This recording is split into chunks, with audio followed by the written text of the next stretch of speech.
विश्लेषण। तमिलनाडु भर्ती घोटाले का नया आयाम। 25 से 35 लाख रिश्वत, 150 से अधिक उम्मीदवारों की नियुक्ति। राजनीतिक दलों बिचौलियों का जाल। इस वर्ष की शुरुआत में छापेमारी के दौरान मिले दस्तावेजों के आधार पर इन्फोर्समेंट डायरेक्टोरेट ने सोमवार को तमिलनाडु पुलिस को पत्र लिखा है, जिसमें राज्य के municipal administration and water supply department में 2538 पदों पर नियुक्ति प्रक्रिया में घोर अनियमितताओं का आरोप लगाया गया है। घटना विवरण ईडी का आरोप है कि 2024 मध्य में आयोजित परीक्षा प्रक्रिया में भगवत गड़बड़ी करके अगस्त 2025 में कम से कम 150 उम्मीदवारों के पक्ष में नियुक्ति आदेश जारी किए गए हैं। इस प्रक्रिया में प्रति पद 35 लाख रुपए तक की रिश्वत ली गई थी, जिससे शक्तिशाली राजनेताओं और उनके करीबी संस्थाओं द्वारा इकट्ठा किया गया। भर्ती उन पदों के लिए थी जिनमें सहायक अभियंता, नगर नियोजन अधिकारी, कनिष्ठ अभियंता और स्वच्छता निरीक्षक शामिल थे। इस भर्ती के लिए लगभग 1.12 लाख लोगों ने आवेदन किया था। ईडी ने जुड़े हुए विभागों, परीक्षा संस्थाओं जैसे एना, यूनिवर्सिटी और बिचौलियों मध्यस्थों के विरुद्ध भी जांच का निर्देश दिया है। ईडी ने 232 पृष्ठों का डोजियर भेजा है, जिसमें प्रक्रिया में हेराफेरी, उम्मीदवारों सूची, बिचौलिया, रिश्वत आरोप आदि का विस्तृत विवरण है। विभागीय अधिकारी इस घटना से इनकार कर रहे हैं।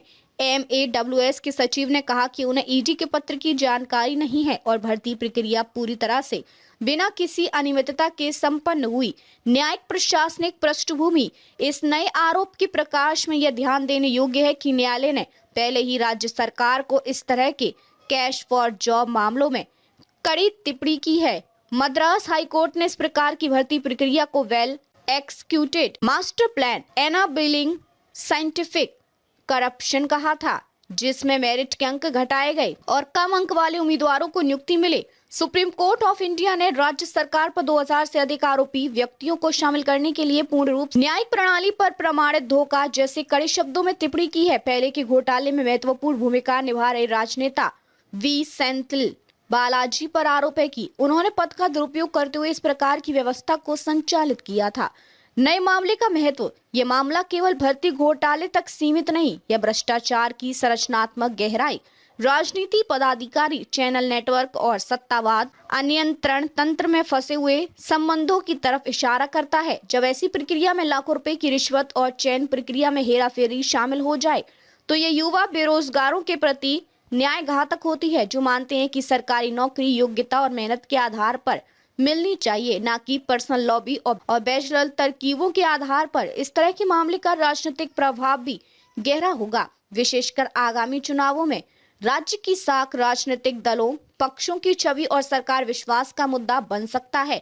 इसके अलावा नियुक्ति प्रक्रिया में मिली गड़बड़ी सार्वजनिक संसाधनों के दुरुपयोग का संकेत देती है, जहां योग्य उम्मीदवारों को पीछे हटाना पड़ा और चयन सूची का वस्तुत विकृत रूप सामने आया। आगे की चुनौतियां एवं जांच प्रक्रिया। तमिलनाडु पुलिस को इस मामले की पूरी जांच करनी होगी, जिसमें बिचौलियों, रिश्वत श्रृंखला, परीक्षा आयोजन संस्थाओं, रोल, नियुक्ति आदेश जारी करने वाले अधिकारी और राजनेताओं की भूमिका शामिल होनी चाहिए। ईडी का भेजा गया डोजियर और उसमें उल्लेखित नाम, बैंक ट्रांजैक्शन, दस्तावेज आदि सार्वजनिक रूप से प्रकाश में आने पर राजनीतिक भूचाल आ सकता है।